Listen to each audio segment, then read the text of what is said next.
I do wonder whether as a generation we really need to relearn what healthy love is. I've been invited to an event in the House of Commons organised by a group called Make It Mandatory, a youth-led campaign asking the UK government to extend relationships and sex education to the age of 18. It's led by a group of survivors who have been campaigning for the last few years. At the moment, relationships and sex education, or RSE, is only taught in schools up to age 16. The campaign believes this isn't enough.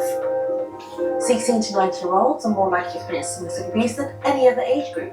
So why is it that they aren't affording RSE in order to help them? Coercive control is one of those things that no one really talks about or knows about unless they know about it. Do you know what I mean?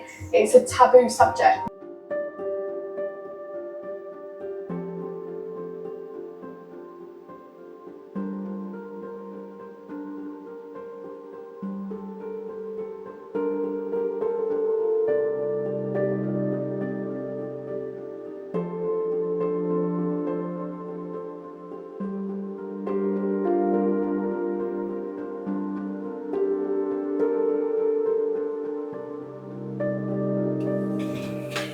This one's for the girls that hate this time of year because the days get shorter and the wolf whistles get louder. This one's for the girls that have to face every single day walking through a pack of hyenas drenched in entitlement and hyper-patriarchal masculinity, yet somehow they keep going. This one's for the girls that run at night with no music on other than the chiming of the keys between their knuckles, because you never know what horrors might be hiding around corners or even behind you. This one's for the girls that have to endure criticism about how they slept their way to the top because no one could believe that she can work harder than her male counterparts. This one's for the girls that get shunned every month for turning red, who can't afford to menstruate. Tent scraps, socks, leaves, replacing the period products that are shrouded in judgment, taboo, and pink tax. This one's for the girls that don't want to open Instagram or Snapchat out of fear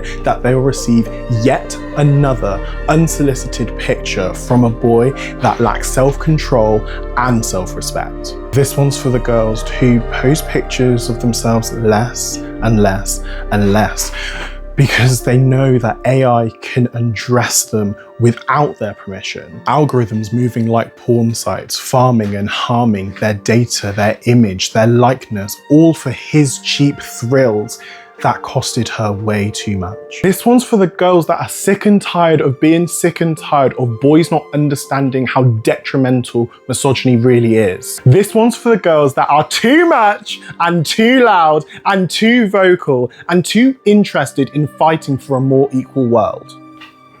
This one's for the girls that have to navigate the tapestry of intersectionality of being a woman. This one's for the girls who built up the courage to stand up against their abuser, only to be questioned about her appearance and how this will ruin his life and career. This one's for the girls who could fight, took flight, froze or fawned when the perpetrators abused them, raped them, harmed them, attacked them. This one's for the girls that are seeking asylum, looking for a safe place to stay. No room at the inn. Instead, they're stuck in traffic, raped and manipulated just to get onto the small boats that the elite have indoctrinated us to fear. This one's for the girls that have got justice from the abuse that they have endured, and also for those who haven't got justice, and for those who haven't got justice yet. This one's for the girls that fight every day to be seen and to be heard, but somehow still get ignored.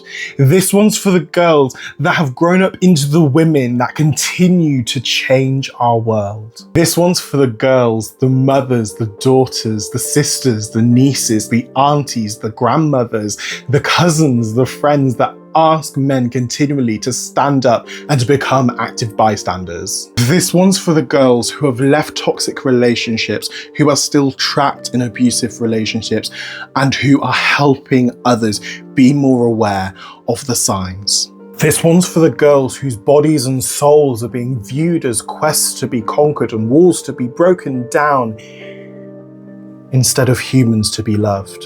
This one's for the girls who are learning to walk in the worth and the purpose that has always been so inherent deep inside of them, that others try to steal, kill, and to destroy. This one's for the girls whose lives have been taken over by violence, abuse, genocide, war, displacement, famine, the climate crisis, and man's lack of care about women's health, safety, and protection. This one's for the girls that always stand up for what is right. Bisan, Greta, Malala, Vanessa, and so many incredible women. This one's for the girls that shudder when they hear the phrase "not all men," because they know it's not all men, but they don't know which men to trust and who is still holding up the systems that harm us all. This one's for the girls that are elevating, that are creating businesses, that are creating movements, helping other people's lives and investing in futures. This one's for the girls that haven't given up even though life has given them every reason to let go of their faith. They still hope, they still trust, they still love. This one's for the girls that are in therapy, that are learning how to heal, that are becoming happier and healthier and choosing to wake up and do their best every single day. This one's for the girls who choose to cover up more, and also for those who like to show a little bit more skin. All are worthy and neither are an indication of consent. This one's for the girls that haven't woken up this morning because they are one of the women intentionally killed every 10 minutes. This one's for the girls that are fighting to be educated, fighting to have a voice that deserves to be heard, fighting to not be forgotten in this Handmaid's Tale. This one's for the girls that seem to carry it so well, but often need a helping hand, even when they stand strong and tall alone. This one's for the girls that are learning to ask for help after doing everything for so long solo. This one's for the girls in Sudan, Congo, Palestine, Haiti, Yemen, Ukraine, Armenia, Nigeria, Mozambique, Afghanistan, Kashmir, and all countries and nations enduring war crimes, genocide, displacement, sexual violence, starvation, and a stripping of their rights. This one's for the girls that aren't allowed to be seen or heard, that aren't allowed to dance or sing, but they know why the caged bird sings, and one day they will sing of their freedom. This one's for the girls, the women who do far much more than just 16 days worth of activism against gender-based violence. This one's for the girls that one day will get to grow up in a world that is free from femicide. This one's for the girls.